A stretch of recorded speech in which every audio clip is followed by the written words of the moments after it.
Кадамжай районунун тургуну Сапаргүл Жусупбекова жакынкы жылдардан бери малинанын ширесине бал кошуп, нукура суусундуктарды, таттууларды өндүрөт. Малинаны химиялык кошулмаларды, жер семирткичтерди колдонбой, табигый жол менен өстүрөт. Анткени химиялык ыкма колдонулса, климатка терс таасир тийип, адамдардын ден соолугуна зыян жетет дейт. Анын жасаган продукциялары Кыргызстанда гана эмес, Орусия өлкөсүнө чейин сатылууда. Бүгүнкү күндө биринчи байлык ден соолук, климаттын өзгөрүшүнө бул аялдардын ден соолугунун начарлашы, химикаттар менен азыктанып, ден соолуктардан жабыр тартып аткан жаш балдар жана аялдар. Ошонун негизинде биз органикалык таптаза малинанын ширесини чыгардык. Бул 100% малинанын сыгындысы.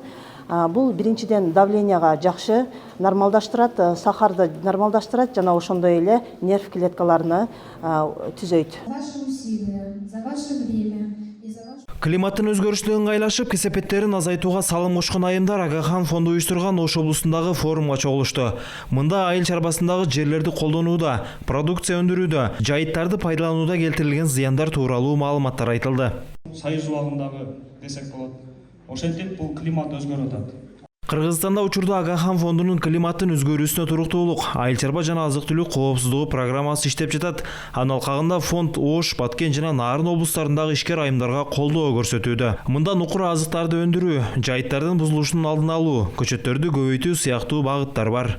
Суу ресурстарын туура пайдалануу, ичимдик жана айыл чарба багытына керектүү суу ресурстары Жашыл мурас программасына шайкеш келген, бак отургузуу, токойлордун аянтын кеңейтүү багытында органикалык туруктуу айыл чарбасын өнүктүрүү, ушул жерде аябай аялдардын ролу абдан чоң. Себеби биз окутуп жаткан практикалар, билимдер бул жер ресурстарын, топуракты кантип туура башкаруу, таза продукцияларды өндүрүү багытында болот. Климаттын өзгөрүшүнө келген таасирин бул микротокой жыш жайгашкандыктан, ал жерде жазы жалбырактуу бактар көп отургузулгандыктан бул жазы жалбырактар көмүр кычкыл газын өзүнө алып кислород бөлүп чыгат.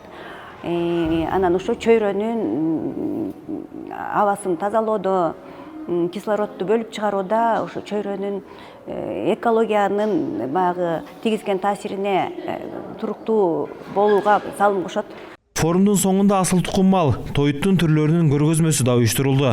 Анткени климаттын өзгөрүүсүнө эң көп таасирин тийгизген факторлордун бири жайыттарда малдын санынын көбөйүшү саналат. Сандан сапатка өтүп, малдын туягын азайтып, чыктуу тоюттар менен бакса, жайыттар бузулбай, зыяндуу газ дээрлик азаят.